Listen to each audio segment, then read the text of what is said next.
Hello, YouTube and fellow Wasteland Wanderers, and welcome back to The Bigger Pixel with your host, The Gaming Mandroid, where this week we are taking a look at our latest Fallout 4 build, the Huntsman. Now, this is a build that we designed with survival mode in mind.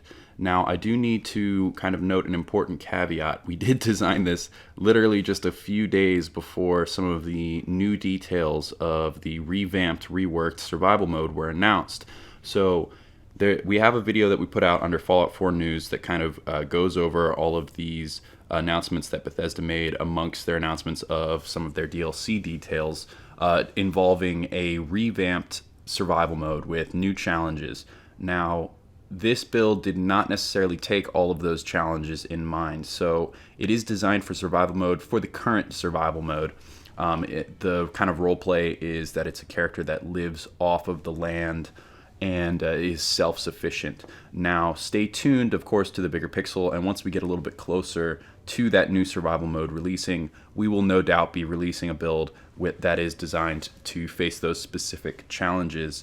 Now, before we get too far into the video, I do want to call everyone here's attention to our description below the video. This is something that I probably should have been doing in all of our other videos.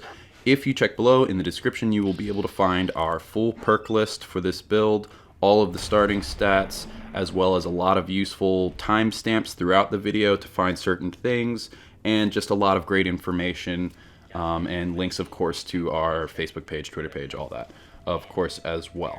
So check out the description below for all that useful, good stuff. But let's get right into it and ask the pivotal question, who is the Huntsman? Well, I like to kind of think of him as this old British gentleman who would be most likely to be kind of reclining in front of the fire, smoking his pipe, and telling you about his latest trip to the savannah to hunt the rare white-spotted lion or some nonsense like that. Anyways, he's the classic kind of almost cliche ideal of a huntsman. But how does that affect our gameplay? Well, the main roleplay decision that I made with the Huntsman is that he must live off of the spoils of his kills. So he's not allowed to heal using stimpaks is really what makes this relevant. I only heal using meat from enemies that I killed with the Huntsman. And that is kind of the most relevant thing. Of course, you can also heal by sleeping in beds. I, of course, do this sometimes, especially to get the experience bonus. But I try to avoid it. I don't go out of my way to run back to a bed. Generally, I'm living off of meats and steaks that you can harvest from various kills, creatures. Actually, there's a lot of creatures that will give you meat, and then take them to the cooking station, cook them up, and then you can live off of those meats. So let's get down to some of the nitty-gritty details and take a look at the Huntsman's starting special stats. Well, we're going to start with a strength of 3, which is just enough to get us to Armorer. We're going to do a perception of 7, which with our Bobblehead that you'll acquire early will get us to our Sniper perk. We're going to take an endurance of 9, which will eventually get us to solar powered with the Bobblehead. A charisma of 3, which our aim is to get a total of 4 charisma for attack dog. And an intelligence of 3, which grants us early access to gun nut. And an agility of 3, which gives us access to sneak. Luck we will be leaving at 1. As always, this is a 22-point build, so at character creation you will be short 1 point. Make sure you go to Sanctuary and travel into your old home, into your son's room, and underneath his crib is the Your Special Skill book, which will allow you to allocate 1 more point into any one of your stats, so put it into whichever stat is 1 lacking after character creation. Now let's take a look at some of the core perks for the Huntsman build. Coming in first place is definitely going to be our our primary weapon ability, which is Rifleman. Now, we've recently covered the Rifleman perk in our Perception video. I do recommend you check that out for a more long-form discussion of why that's essentially the best weapon perk in the game, in my opinion. But it's going to be perfect for the Huntsman because we're going to want to use a lot of hunting rifles and shotguns, just like any true Huntsman would. Next up is the Attack Dog perk to upgrade your lovely Dogmeat companion. Now, this was sort of by request. I mean, I was planning to do it anyways, but like I said, I want this to be sort of in the old British gentleman tradition. So, of course, we're going to have a hunting dog to catch the trails of all of our prey as they flee and whatnot. Of course, you can't actually do that in the game. But Attack Dog is honestly in this case, really a role play kind of a perk. I wouldn't generally recommend this perk. I'll get more into that in our charisma video that will be coming out hopefully in a few weeks. But anyways, it does work very well with Lone Wanderer, which is also one of our core perks. So Lone Wanderer is a great perk for a ton of reasons, but since this is a build where we're going to be using Dogmeat exclusively as our companion, and as we all know, hopefully you know by now, Dogmeat is not considered a companion by the game. It's still unclear whether this is a bug of some kind, but you can basically have Dogmeat with you as your companion and still have Lone Wanderer working as though you were traveling alone. So using Attack Dog and Lone Wanderer together is a great idea. It means you'll have a ton of carry weight between your own inventory and Dogmeat's inventory. And it's always nice to have Dogmeat around. He does help out in combat a little bit, at least every once in a while. You'll be happy he's there. Next up is the Lifegiver perk. Now, Lifegiver gives you, I believe, 20 points of health for each rank, but what we really want it for, which really makes it stand out, is the final rank, which allows you to regenerate life. Why is this so important for the Huntsman build? Well, we are playing on survival mode, and in survival mode, it's important to keep in mind that all healing items heal you much more slowly. This is a huge factor in the middle of combat. No more can you just run behind cover and heal up with a stim pack really fast. I mean, we're not going to be using stim packs in the first place, but any kind of healing item, it's not just going to fill up your bar in a couple of seconds. It's going to move very slowly. So essentially what's going on here, this is also the reason why we take a very high endurance. What's going on is that the amount of health that you walk into a battle with is pretty much the health you have to work with. Even if you try to apply some healing items in the middle of the combat, it's not going to heal you. It's going to heal you so slowly that basically you need to manage your life bar, and the amount of health you walk into a battle with is how much you have to get out of that battle with, and then you need to heal it in between to prepare for the next battle.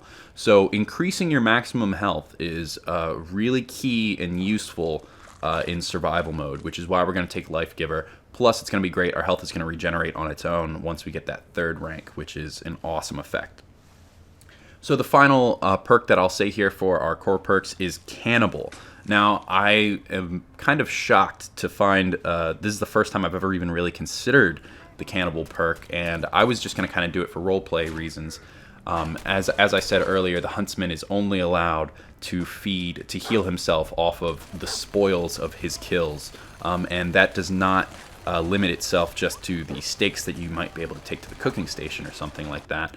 It's also going to be the grisly harvested raw meat from humans and then eventually feral ghouls and super mutants as well. Now, I thought that this perk was just going to be kind of a roleplay thing, which would probably mean that it wasn't going to make it onto this core perks list, but in survival mode, this really is an incredibly useful perk, and I'll tell you why.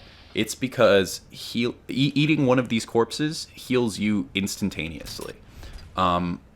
Unlike stim packs, which even in normal mode heal over time, right? They just heal much faster in normal mode versus survival. Well, not only you're going to heal so slowly in survival mode that's not going to save you, but even in the middle of combat, and now you are at risk, you can be shot while you're doing this animation to eat the bodies, but even in the middle of combat, you can eat a corpse of someone you've just killed, hopefully you're behind cover, and that's going to give you, at the first rank, 25 health right off the bat. So it's actually really, really useful for the survival mode and healing yourself in the middle of combat. Alrighty, so let's get into some of the early priorities for the Huntsman, some of the things you really need to take care of. And, I've learned that this section of our build videos can vary in size greatly depending on the build. But with this particular build, there actually are a checklist of things that you really want to take care of. Now, obviously, one of the very first things you should do is just, leave Sanctuary and go pick up Dogmeat. That's pretty much the first thing any character is going to do anyways. But, since we're actually going to be using Dogmeat long term, of course you want to make it your priority. Get over to the Red Rocket gas station and pick up Dogmeat and get him as your companion right away.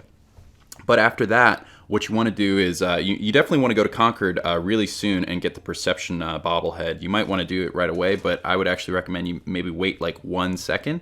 And from Red Rocket, first, what you want to do is head kind of south west towards the Sunshine Tidings Co-op. Now, you might be familiar with this location. It is a possible settlement location later, especially if you are a part of the railroad quest line. But what you want to do is go in there, and there aren't too many enemies around, but in a single particular cabin with like 2 feral ghouls is the Wasteland Survival Guide, issue number 9.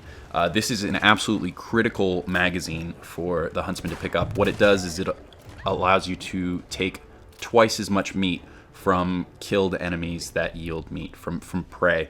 Now, I will say I don't think that this magazine quite works that way. I don't think that you necessarily get double meat every time, but I think maybe what's more likely is that it doubles the chances of the meat spawning. Because there are a lot of cases where even with the magazine, I kill an enemy and I get 1 piece of meat. Sometimes I get multiple pieces from a single enemy, but a lot of times there'll only be 1 stack. And I think that I know that it's possible to kill, say, a rad stag and then not get any rad stag meat.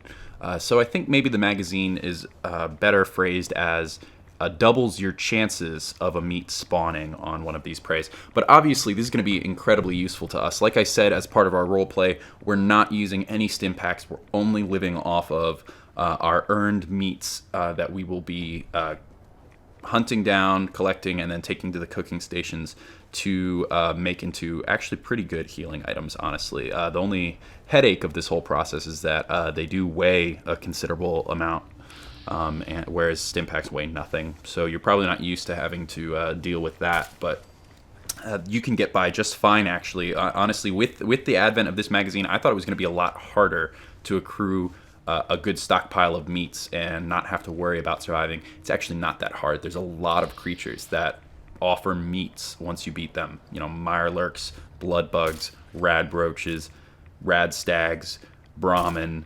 There's a lot of different kinds of meats out there that will be parts of these recipes and heal you.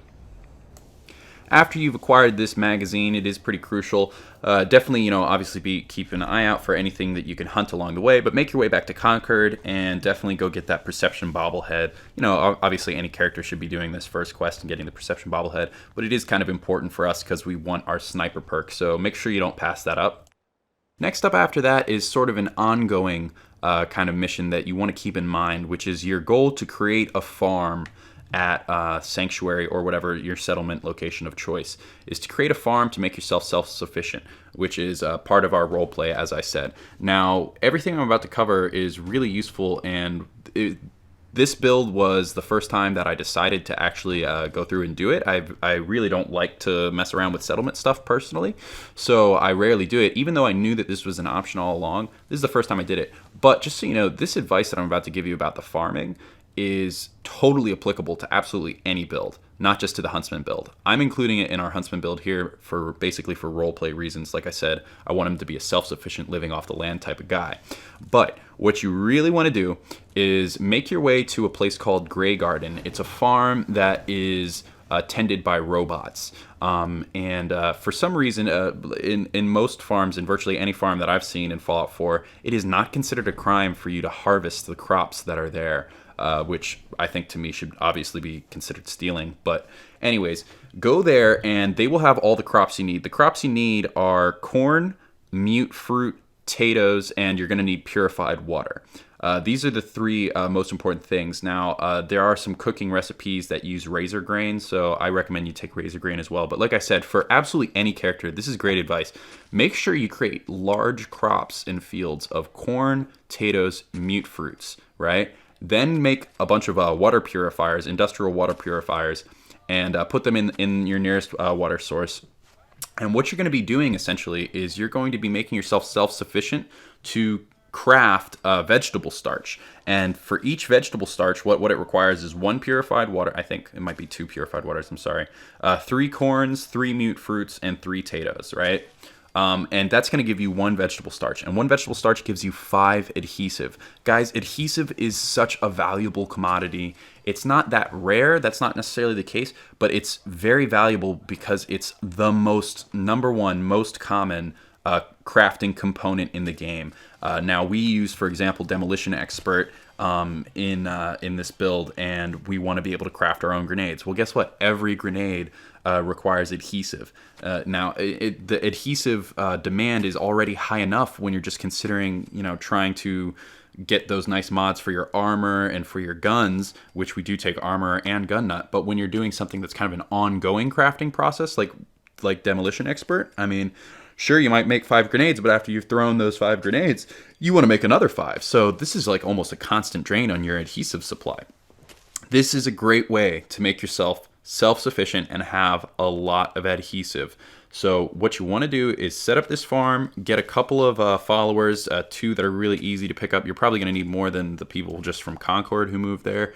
2 that are really easy to pick up are Sheffield and Diamond City, and the Vault Tech representative in Good Neighbor. They'll both basically join your settlement for free right off the bat, bringing up to 7 people to maintain your farm. And I do recommend you do that. It's very useful. After that, getting back to things a little bit more specific to the Huntsman himself, your next priority is definitely going to be to get the Charisma Bobblehead. We want to get our Attack Dog perk as soon as possible. There is a hard level 10 requirement on this quest. It's basically the secret of Cabot House that's going to yield you this. Check in the description below. We'll definitely be leaving a link to our full-length video guide to that quest and acquiring the Charisma Bobblehead. But you want to get that roughly as soon as you can. Around level 10, you should start on that quest. As you can see, I've put the first rank of Attack Dog at level 15 to give you a little bit of breathing room before you take that perk. But we do want our Attack Dog perk. It's kind of a roleplay perk, but I think it definitely belongs on the list here. So make sure you get your Charisma Bobblehead to take that. After that, the next priority is probably the Endurance Bobblehead. You definitely are going to need it for the Solar Powered perk, which is going to offer us +2 strength and +2 endurance between 6 a.m. and 6 p.m., basically when the sun is up. And you don't have to be in direct sunlight, I don't believe. It's based on your internal clock. But basically, we're doing it for the endurance, the +2 endurance. We're going to get an endurance point from the Bobblehead, which is going to increase your maximum health. And then the perk is going to offer you 2 more endurance, at least during the daytime. And like I said, having a really high maximum health is super useful in survival mode because it just allows you to, withstand the punishing amount of damage that your enemies will be doing to you. Keep in mind that in survival mode, same as very hard mode, your opponents are dealing 150% damage to you, and you're dealing 50% damage to them.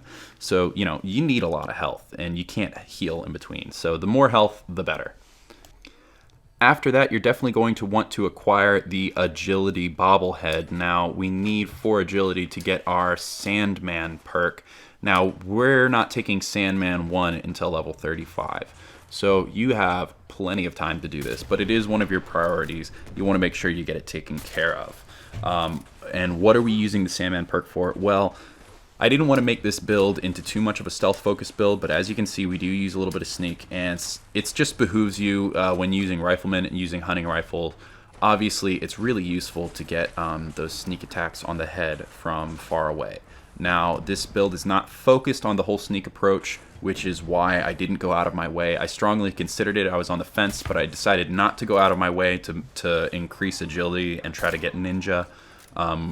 Instead, I'm just going to take a little bit of Sandman, and by the time you've done that at level 36, you should already have Gun Nut 3 by that point at level 25. You'll take Gun Nut 3. That allows you to put silencers on a lot of your weapons.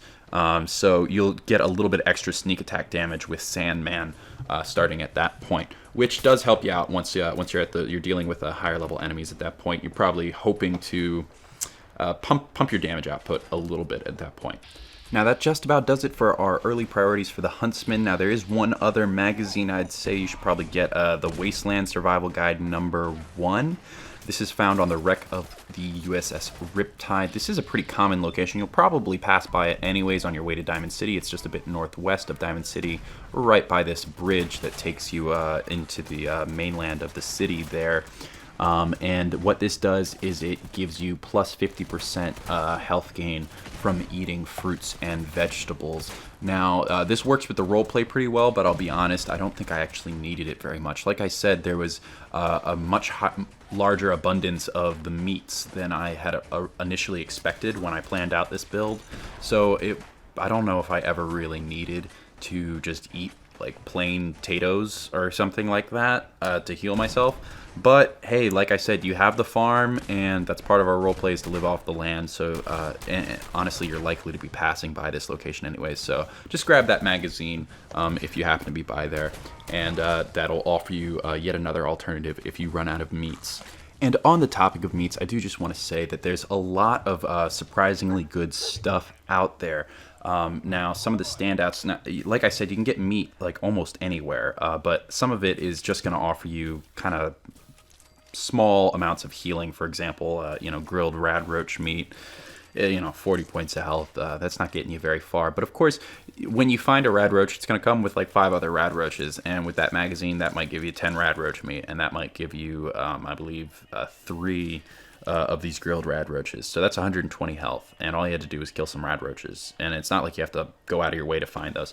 So there's a place for all of these meats. But some of them actually offer some pretty nice effects. I believe there's a Mirelurk cake or something like that that gives you, maybe it's the soft shell Mirelurk meat, that gives you plus 15 AP points. There's another one that gives you increased agility by 1 point. There's one that gives you increased endurance by 1 point. The Yaoguai ribs give you, I believe, 15 damage resist. The Deathclaw steak, yeah, I'm pretty sure that's the one that gives you the endurance. I mean, there are actually some decent, kind of side effects to the meats other than just healing. So it's actually a pretty cool play style I discovered. I was very pleased to find that it actually was not too much of a restraint for us, and in some cases was a great benefit to be using the meats on a regular basis. Okay, we're running out of time, so let's just talk about some equipment for the Huntsman. Now, I'm not too concerned about what kind of armor you're wearing. Of course, you've got your armor skill, so your options are pretty much limitless. If you want, you can always go with maybe a suit that looks like that British gentleman kind of vibe, and then you put the weave on it. If you don't know about the Ballistic weave, definitely check it out. You can unlock it by doing some of the railroad quests. You definitely want those ballistic armor weaves. They're very useful. But mainly as far as weapons go, there's a couple of unique ones that are decent fits for this. So I'd say Reba 2 is a good one. Reba 2 is a hunting rifle that does plus 50% damage to Mirelurks and bugs, which is actually not a bad effect in my opinion. It's not the best, but you can get that by traveling to Salem to the Rook family house. You'll find this guy on top of his house, and he'll ask you to help him do all this stuff, kill these Mirelurks, go around the area and turn on these terminals to, I don't know, broadcast a signal that'll keep the Mirelurks away. You can do all that if you want. I believe there'll be experience for the quest, or if you have no patience for that, you can pickpocket the key from the guy, or just kill him and take the key, and then you can just go into the storeroom in his house and get Reba 2 real quick that way. After that, I would say the railway rifle. The railway rifle is actually not a unique weapon per se. There are multiple copies of it in the game. The reliable fixed location that I would recommend is going to Big John's Salvage. There are quite a few super mutants in this area, so it can be a tough run to get through. But once you've cleared out the area, you'll find a terminal that kind of points you in the right direction. There's a cargo train there with a door that's locked. You're going to need to flip this switch on this generator to be able to open that door. But once you get in there, that's where you can get your copy of the railway rifle. And the railway rifle is quite powerful. I believe it actually outclasses our hunting rifle on damage, and it has a comparable, if not equal, range. So this is a pretty good weapon for anybody using the Rifleman perk, and it does have a great aesthetic. Just don't use it to trigger your grenades in midair. As we've learned, this leads to a pretty hilarious glitch with your grenades, so don't use it that way. Although it does look cool. After that, I will say Le Fusil Terrible, the terrible shotgun, which you can find in Libertalia. Now, this shotgun, I believe, does increased damage at the cost of increased recoil. It's a combat shotgun, by the way. To me, this is not much of a penalty for a shotgun. The recoil probably doesn't matter that much. So this is a pretty decent shotgun to start off with. Also, I mean, if I had to think of the ideal shotguns, I mean, first of all, I think aesthetically the double barrel shotgun is perfect for the Huntsman over the combat shotgun. Looks much more fitting. And what's the best double barrel shotgun to get? Well, I actually found a really cool one in my own playthrough, which was the I can't remember what it's called, but the infinite ammo. Basically, the one where you never have to reload. And of course, that is the biggest hindrance of the double barrel shotgun, is that you have to reload every other shot. But you don't have to reload with this one, and you can get an advanced receiver for it that lets you fire really, really fast and never have to reload. So that's a really cool double barrel shotgun. So if you're planning on harvesting, farming for legendaries, then that might be one to consider. Alrighty, this is normally where I'd get into pros and cons, but I've got to keep it short because this video is getting very long. Overall pros, I'll say that this character is actually pretty well-rounded. My only, qualm about it is that, a decent amount of special points are being poured into perception, which I don't generally recommend, but, that sniper perk is very fitting for this build, so I think it's warranted in this case. Honestly, this build plays very well in survival mode. It's definitely the focus on endurance that takes it to where it needs to be and makes it very viable. And honestly, survival mode wasn't that much of a headache for me with this build. So I guess that's really the ultimate pro, is that this build really did do exactly what I wanted to, and I was pleased to find that a lot of my goals of never using stim packs were actually not very difficult to achieve at all. So it's great, and this is a tough build. By the end, with your Lifegiver at max and your solar power at max, you're regenerating health all the time. You have all kinds of health sources from the bodies of super mutant schools and humans. Plus, you have a nice stack of meats that might give you some extra bonuses. So this build is very resilient, and it's hard to take down, and that really makes a huge difference in survival mode. Now, as far as cons go, there's some of the same cons that you'll see in a lot of our builds. Of course, we don't take any lockpicking, we don't take any hacking. We're not that interested in it. To be honest, these are skills that you really can do without.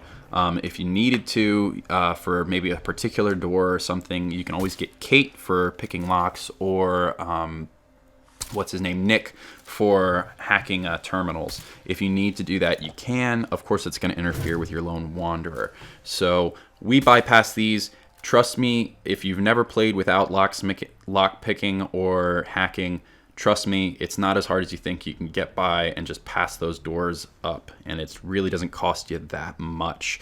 Another con of this build is, the intelligence isn't very high, and we don't have Idiot Savant either. So, that's a little, that kind of sucks. You're not going to level that fast. You're not going to level painfully slow either, but there's that. Your charisma is middle of the ground, so honestly, you should be fine selling and making money. I don't anticipate too many problems. You don't have very much agility, though, and you do use weapons like hunting rifles that take a lot of AP for a single shot.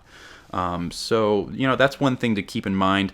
Generally, what I recommend as far as combat goes for this build is to, obviously get your sneak attacks from a distance. Obviously start all your fights from a distance with the sniper rifle. Use the range to your advantage whenever possible. Sneak, get as many sneak attacks as possible. But eventually, we don't prioritize the sneaking. I'm not telling you to go get stealth boys or anything. So eventually you're going to get detected. People are going to start rushing at you. Hopefully you haven't used like any of your AP yet. Don't use VATS for your hunting rifle. I mean, when enemies are unaware, that's your chance to line shots up on your own. Do that, then once they get close, you just get point blank range, and then VATS with the shotgun right into the head, and it'll only take like 2 shots, and you can take down an enemy. Just be mindful of your limited AP here. There of course are lots of ways, drugs and equipment that you can use to increase your AP. But the good news is with a very high perception, at least you're not likely to miss those shots. Your AP points will be kind of inherently more valuable because you're probably not going to miss when you use them. So that pretty much wraps it up here for the Huntsman build, and I hope you'll be staying tuned and seeing us again here at the Bigger Pixel, where we're going to be bringing you more builds. Like I said, stay tuned for more details on the upcoming Fallout 4 beta, which we have signed up for. I don't know if we've necessarily gotten into, but we'll be doing our best to bring you news and keeping you up to date on that. And of course, stay tuned for our continued special perks series and our build series, of course, that we will be continuing with. So I have been the Gaming Mandroid, and I'll see you next week.